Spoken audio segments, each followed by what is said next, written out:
Section 1. You will hear a woman talking on the telephone to a man about a car he is selling. First, you have some time to look at questions 1 to 4.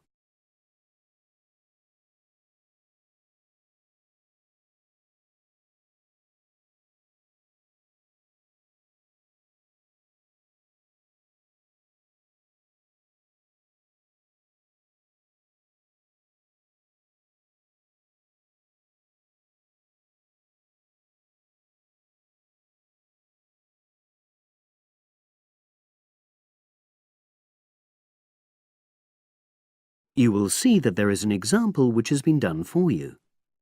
On this occasion only, the conversation relating to this will be played first.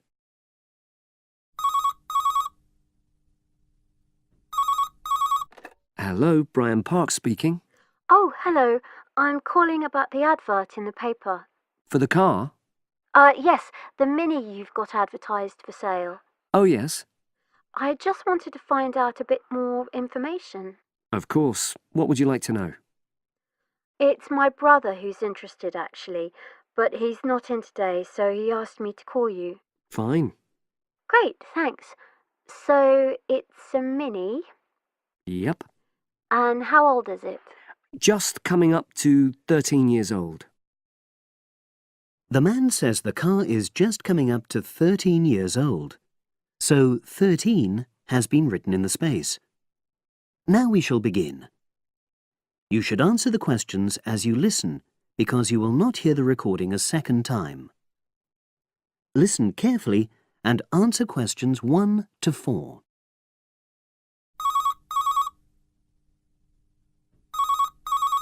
Hello, Brian Park speaking. Oh, hello. I'm calling about the advert in the paper. For the car? Yes, the Mini you've got advertised for sale. Oh, yes. I just wanted to find out a bit more information. Of course. What would you like to know? It's my brother who's interested, actually, but he's not in today, so he asked me to call you. Fine. Great, thanks. So, it's a Mini, Yep. and how old is it? Just coming up to 13 years old. And I seem to remember from the ad that it's grey. That's it. Doesn't show the dirt. Absolutely. Anyway, the colour shouldn't be a problem for Jeff. You know, the important thing is the quality. Yes, of course. And what about mileage? With it being pretty old, it's probably over 100,000? Actually, it's 40,000 less than that. 62,000 on the clock.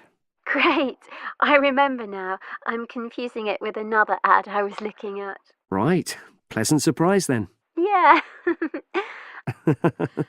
Have you been the only owner, or was there a previous one? I'm the second one. Before, it was owned by a teacher who was a very careful driver, didn't have any accidents. Very good. And what about you? What do you tend to use it for? I haven't used it all that much, mostly for shopping. You know the sort of thing. So not much wear and tear. I'll make a note of that. I know Jeff wanted me to check that. Right. Before you hear the rest of the conversation, you have some time to look at questions 5 to 10.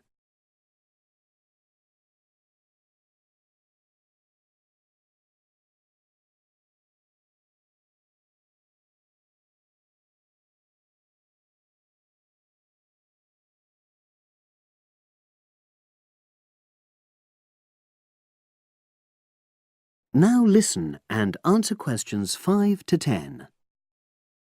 Now, about the price, I see you've got it down as £1,250. I'm not sure Jeff will be able to come up with that amount. In the ad, I did say 1,250 or nearest offer. So would you be prepared to go down to 1,000? That's really too low, I'm afraid. 1,100? I might be able to go to that. Okay, I'll make a note of that. What about tax? Is it due soon?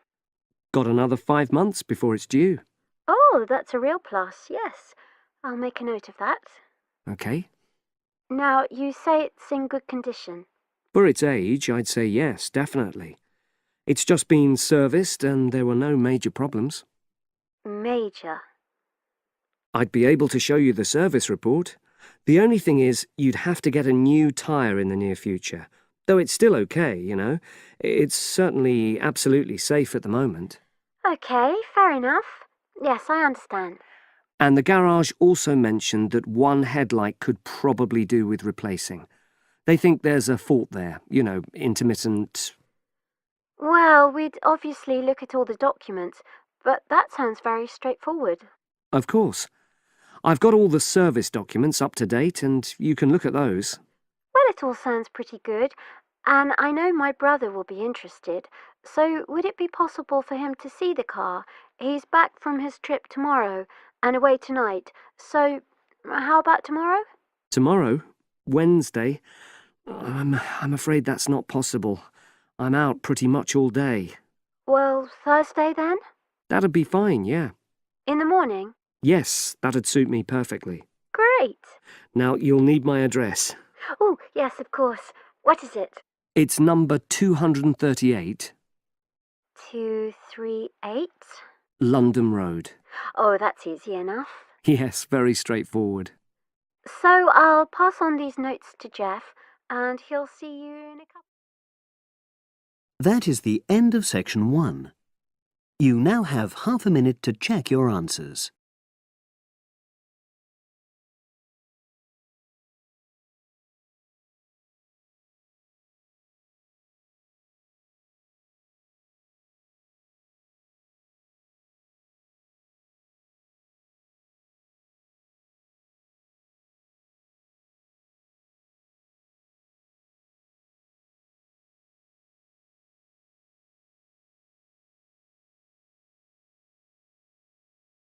Now turn to section 2.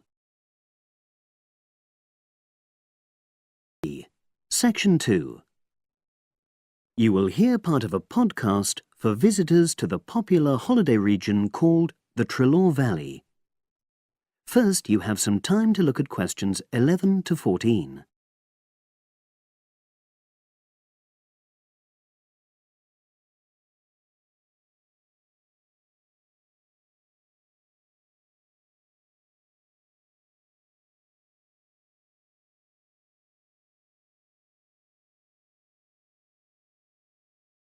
Now listen and answer questions 11 to 14.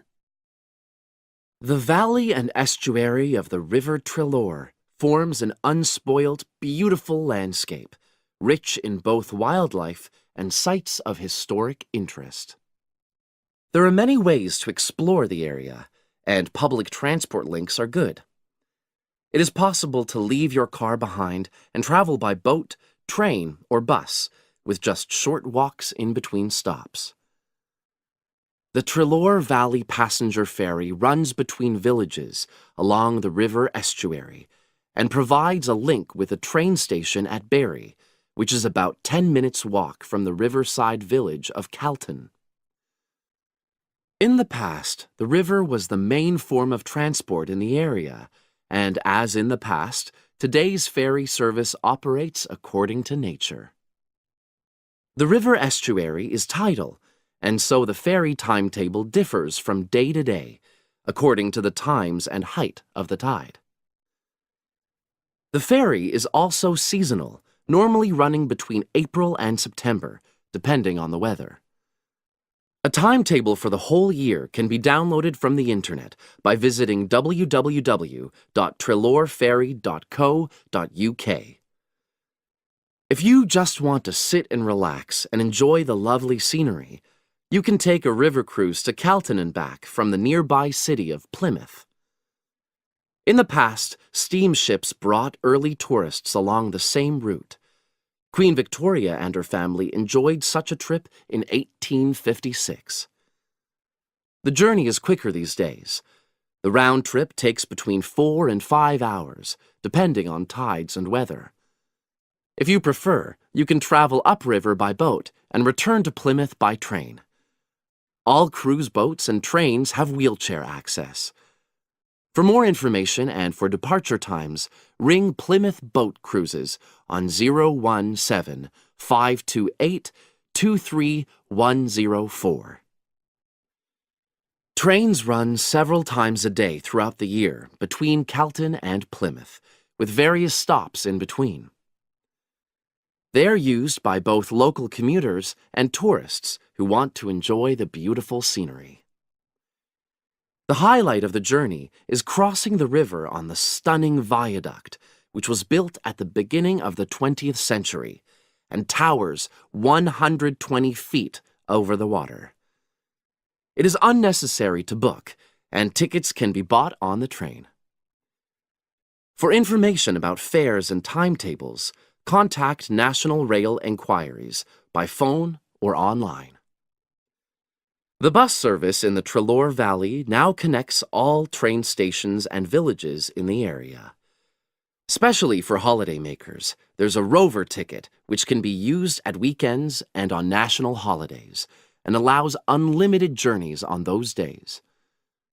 The Rover ticket provides great value for money and is now even cheaper than it was last year. An adult ticket costs £5.50 a day. Senior citizens can travel for £4.50, and a family ticket for up to 5 people costs just £12. Tickets can be bought on the bus. Now you have some time to look at questions 15 to 20.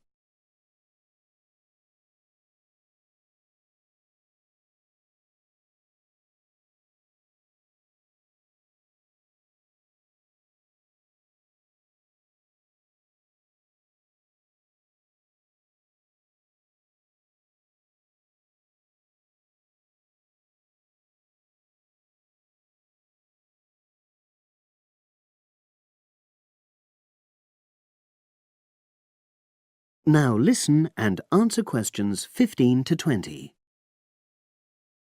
At the center of the Treloar Estuary area is the historic riverside village of Calton. The main road comes into the village from the south, and for those of you who are arriving by bus, it turns left just before the bridge and stops in the lay-by on the left-hand side. From there, it's just a short walk to Calton's various attractions. If you're arriving by car, you have to leave it in the main car park. Go over the bridge and take the first turning on the right. Then go on until you come to the end of that road. It's the only place to park in Calton, but there's no charge.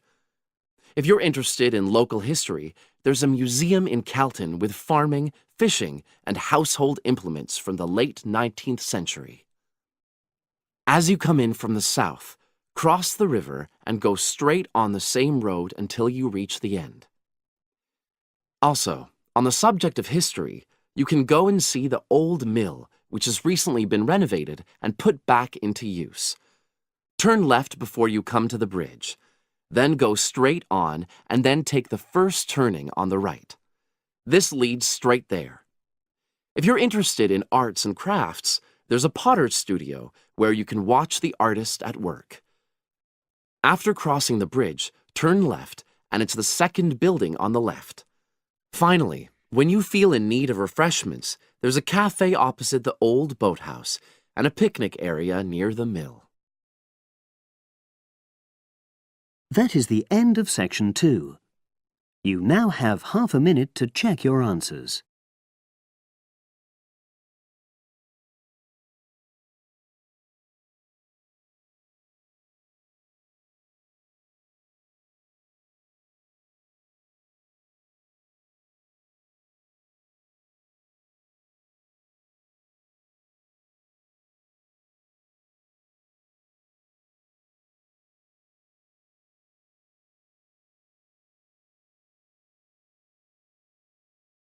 Now turn to section 3. Section 3. You will hear 2 geography students talking. An older student, called Howard, is giving advice to a younger student, called Joanne, on writing her dissertation. First, you have some time to look at questions 21 to 24.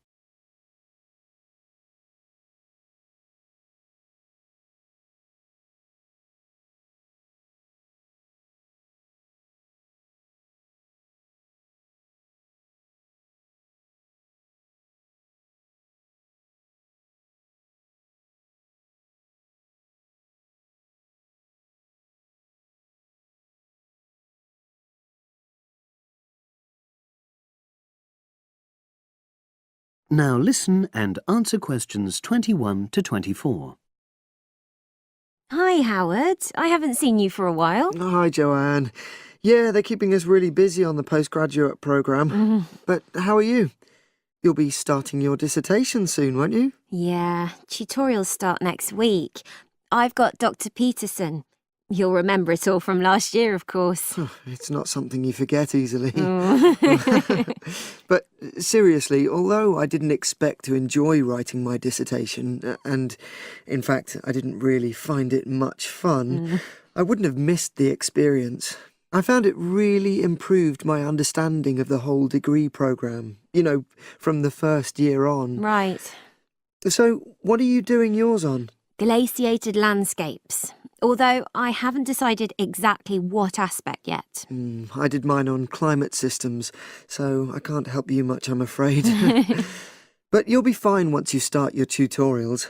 Dr. Peterson will help you focus. I know, and he'll set me deadlines for the different stages, which is what I need. My concern is that I've got tons of material on the topic, and I won't be able to stick to the word limit, I remember I had different concerns when I was doing my dissertation. Last year. Yeah, before my first tutorial, I did a lot of fairly general reading because I hadn't fixed on my topic at that stage. I actually enjoyed that quite a lot and really improved my reading speed, so I was getting through a lot of material. I was frightened I wouldn't remember it all, though, so I got into the habit of making very detailed notes. So, did you find your tutor helpful in getting you started? Yeah, we certainly had some interesting discussions, but it's funny, I saw a brilliant programme about climate change, and it was that really fired me up. It was talking about some recent research which seemed to contradict some of the articles I'd been reading. Now you have some time to look at questions 25 to 30.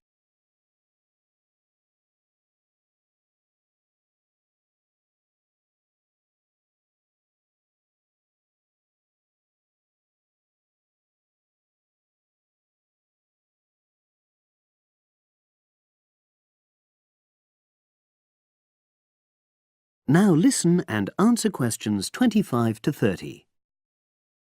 So you say your tutorials start next week? Yeah.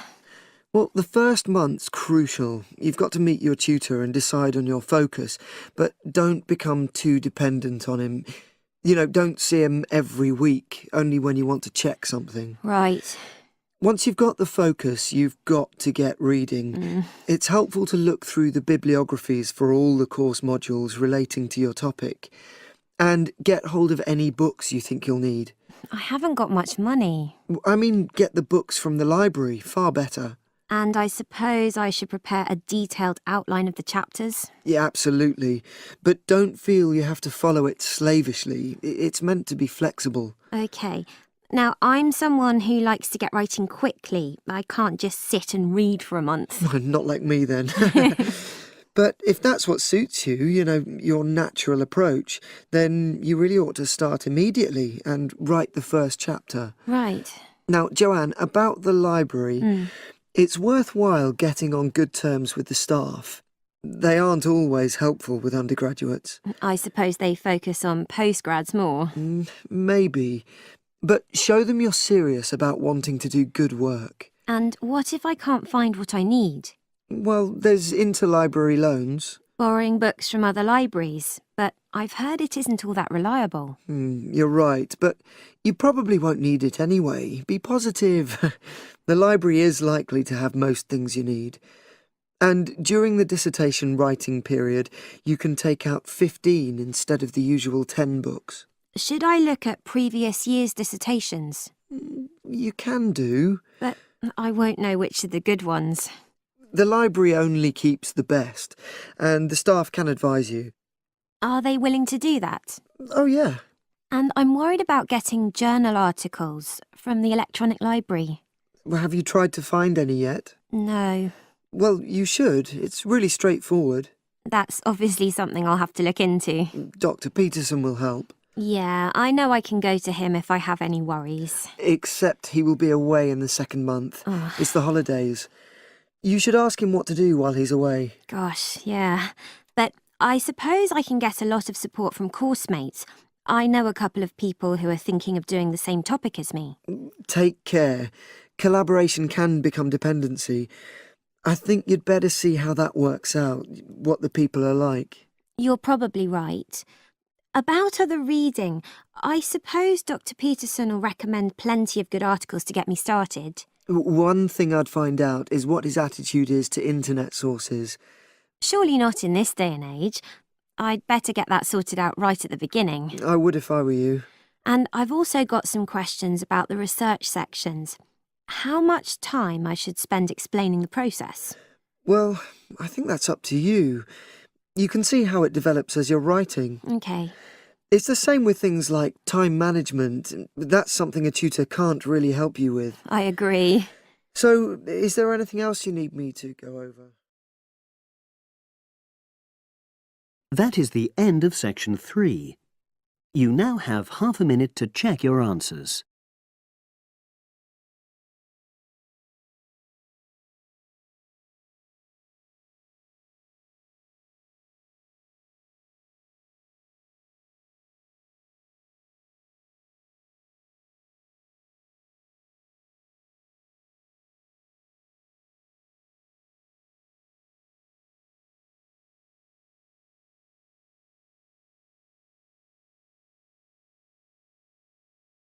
Now turn to section 4. Section 4.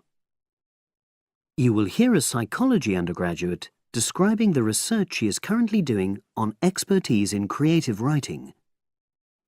First, you have some time to look at questions 31 to 40.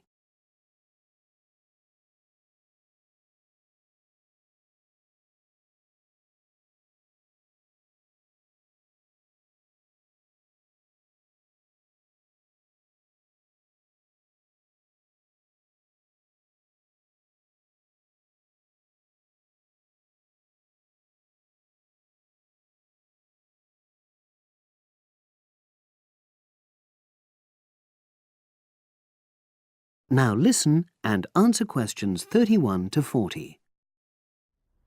For my short presentation today, I'm going to summarise the work I've done so far on my research project to explore expertise in creative writing. Essentially, I'll share with you the process I underwent to gather my interim findings. First of all, I should give a little relevant background information about myself. Before I started my current degree course in cognitive psychology, I studied English literature, and as you can imagine, this meant I spent a great deal of time thinking about the notion of creativity and what makes people develop into successful writers. However, the idea for this research project came from a very specific source. I became fascinated with the idea of what makes an expert creative writer when I read a well-known 20th century writer's autobiography. I won't say which one at this stage, because I think that might prejudice your interpretation. Anyway, this got me thinking about the different routes to expertise. Specifically, I wondered why some people become experts at things whilst others fail to do so, in spite of the fact that they may be equally gifted and work equally hard. I started to read about how other researchers had explored similar questions in other fields. I began to see a pattern that those studies which involved research in a lab were too controlled for my purposes, and I decided to avoid reading them. I was quite surprised to find that the clearest guidance for my topic came from investigations into what I call practical skills, such as hairdressing or waiting tables. Most of these studies tended to use a similar set of procedures, which I eventually adopted for my own project.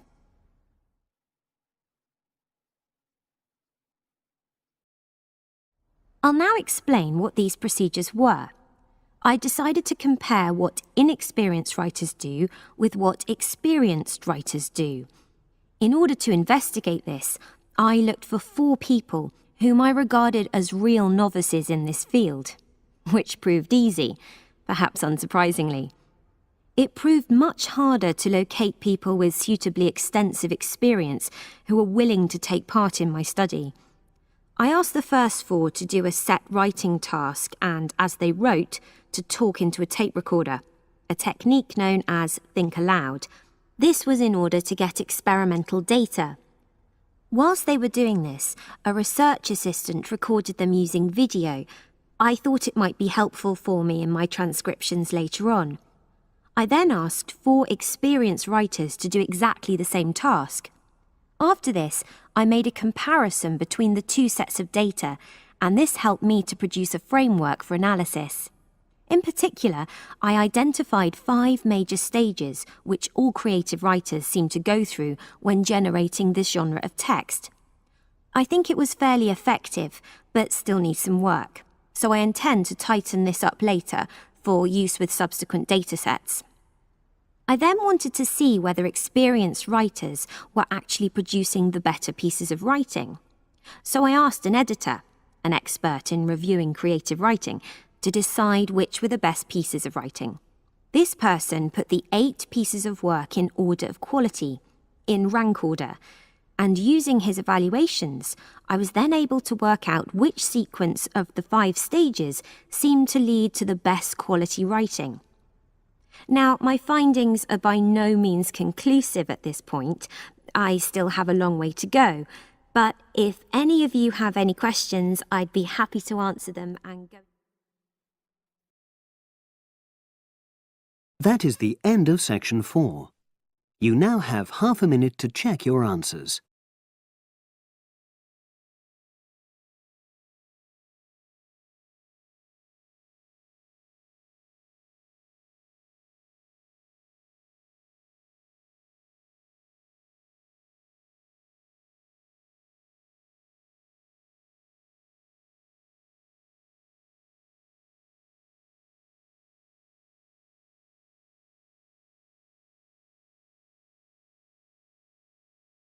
That is the end of the listening test. You now have 10 minutes to transfer your answers to the separate answer sheet.